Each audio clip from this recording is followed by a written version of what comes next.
Assalamualaikum warahmatullahi wabarakatuh. Perkenalkan, saya Widati Stianingsih, mahasiswa alih kredit kebidanan angkatan 5 Universitas Kusuma Husada.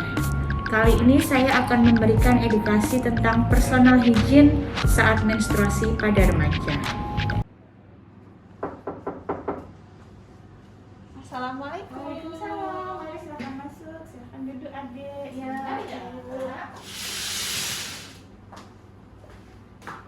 Adik, sebelumnya perkenalkan, saya Bidan Nigati, bidan yang bertugas pada pagi hari ini. Ini dengan adik siapa? Dewi. Adik Dewi. Adik Iya. Dewi. Ini usianya berapa? 16 tahun. 16 tahun. Alamatnya? Di Jalan Sukasari. Oh. Adik ini ada keluhan apa? Apa yang bisa saya bantu? Ini saya kan gini Bu Bidan, saya itu mens hari kedua, kerasa kayak gatel-gatel gitu. Oh gitu, baiklah. Sebelumnya, mari saya lihat dulu, boleh ya? Ya. Ya, nggak apa-apa, nggak usah malu ya. Tiduran dulu. Ya, Dek, mari silakan duduk kembali. Oke, baik. Jadi gini ya, Dek ya. Ini sesuai dengan kebutuhan adik saat ini. Saya akan memberikan informasi tentang personal hygiene atau menjaga kebersihan saat menstruasi. Nah, ini sebelumnya adik udah pernah tahu informasi belum tentang personal hygiene itu apa, cara melakukannya gimana, terus hal-hal yang perlu diperhatikan apa, gitu udah tahu belum? Belum tahu Bu Oh, Bidan. baiklah, kita diskusi bersama ya. Ya. Saya berikan informasi ya.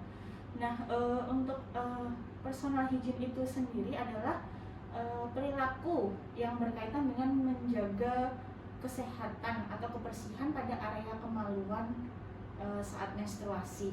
Karena ini adik saat menstruasi juga ya, dan tentunya bisa diterapkan di kehidupan sehari-hari. Nah, untuk faktor-faktor yang mempengaruhi perilaku personal hygiene atau kebersihan itu sendiri ada beberapa. Ini bisa lihat bersama ya. Untuk yang pertama itu citra tubuh atau penampilan.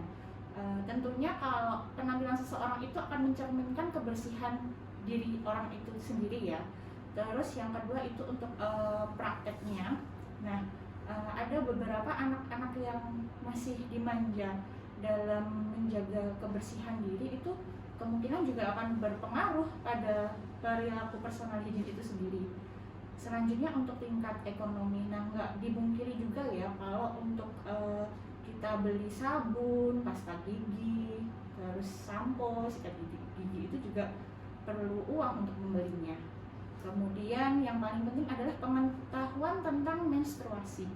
Nah, tentunya pengetahuan itu sendiri akan berpengaruh pada perilaku menjaga kebersihan.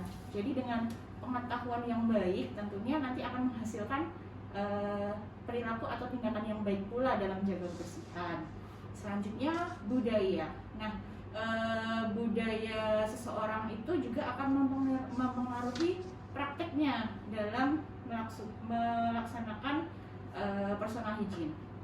Selanjutnya adalah kebiasaan. Kan ada orang yang menginginkan kapan dia mandi, kapan dia keramas. Terus untuk kondisi fisik, dalam keadaan sakit tertentu mungkin juga akan mempengaruhi kesehariannya dia dalam melakukan personal hygiene itu sendiri. Nah, ada beberapa juga yang perlu diperhatikan dalam personal hygiene saat menstruasi. Yang pertama itu adalah perawatan kulit sama wajah. Tentunya pada usia remaja ini untuk perawatan wajah itu sangat diperhatikan ya. Kan sering kadang timbul jerawat gitu-gitu ya. Terus juga untuk selanjutnya kebersihan rambut. Nah, pada saat menstruasi itu akan mudah timbul ketombe atau ini gatal-gatal di area kulit kepala karena dia akan lebih berminyak saat menstruasi. Terus juga untuk kebersihan tubuh dan organ genital. Nah, kalau udaranya lembab itu akan membuat tubuh itu akan merasa lembab ya Ibu ya adik ya. Jadi mudah untuk berkembang biak kuman atau bakteri. Dan juga perlu menjaga kebersihan kewanitaan dengan cara membasuh dengan air bersih. Terus kebersihan pakaian sehari-hari. Jadi adik ini perlu memilih terutama pakaian dalam itu yang bahannya mudah menyerap keringat. Jadi bisa dari bahan katun atau kaos. Terus selanjutnya adalah penggunaan pembalut. Kalau milih pembalut itu juga jangan yang berwarna, terus juga jangan yang mengandung parfum, jadi jangan milih yang wangi-wangi. Terus juga kalau udah kerasa basah, lembab atau ada gumpalan darah itu segera ganti, karena kalau ada gumpalan darah itu cenderung mudah untuk menjadi perkembangan bakteri ya. Selanjutnya tindakan personal hygiene itu sendiri, kita bisa mulai dari mencuci muka sehari itu bisa 3 kali. Ini mencuci rambut atau keramas itu minimal 2 hari sekali ya. Mandi juga hari 2 kali. Terus memotong kuku, membersihkan kuku, mencuci tangan dengan sabun dan air mengalir sebelum dan sesudah memegang organ genitalia, terus membersihkan organ genitalia dengan air bersih dan tidak menggunakan cairan antiseptik ya.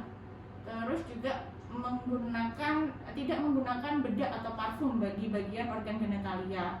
Nah, pembalut itu juga harus diganti 4 sampai 5 kali sehari. Adek, kalau haid ganti pembalutnya berapa kali sehari? 2 kali. Nah, nanti lebih dirajinkan lagi ya, 4 sampai 5 kali. Jadi kalau adik habis mandi, buang air kecil, buang air besar, itu sebaiknya ganti pembalut ya. Terus juga perlu juga mencukur atau merapikan rambut daerah kemaluan. Jadi biar enggak jadi buat tumbuh bakteri di situ ya. Nah, dampak yang sering timbul karena masalah personal hygiene itu ada 2. Yang pertama dampak fisik, tentunya kalau personal hygiene-nya jelek akan menimbulkan penyakit ya. Kalau di sisi lain ada dampak psikososial. Nah, misalnya ini kerasa nggak bersih ya, jadi sama teman gitu merasa nggak pede gitu ya. Jadi memang harus dijaga, benar-benar dijaga. Nah, saya rasa sudah cukup informasi yang saya berikan. Adek, ada yang ingin ditanyakan? Ya, Cukup ya, bisa dimengerti ya. Jadi ingat, ganti pembalutnya dirajinkan 4 sampai 5 kali sehari. Kalau kerasa lembab segera ganti ya. Ya, sudah cukup. Ya, nanti akan diberikan obat ya untuk gatal-gatalnya tadi. Ya, Bu Bidan. Nah, Makasih ya, Bu ya, Bidan. mari.